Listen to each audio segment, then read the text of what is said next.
اسلام آباد۔ سبحان اللہ و بحمدی، سبحان اللہ العظیم۔ ہلکا ذکر و فکر موضوع ہے تصوف اور عالمگیریت کے اثرات۔ یہ نصف آخر ہے، اس سے پہلے آدھا بیان ہو چکا ہے، اور آج کی مقررہ ہے محترمہ ڈاکٹر صفیہ اخلاق صاحبہ۔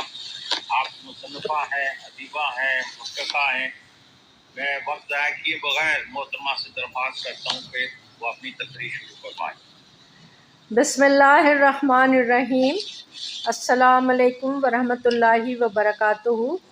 ہم لوگ گفتگو کر رہے ہیں ادارہ تصوف پر عالمگیریت کے اثرات، اور آج دوسرا حصہ آپ کے سامنے پیش کرتی ہوں، اور پہلا عنوان ہے خودی اور تصوف۔ اور قارئین کے لیے میں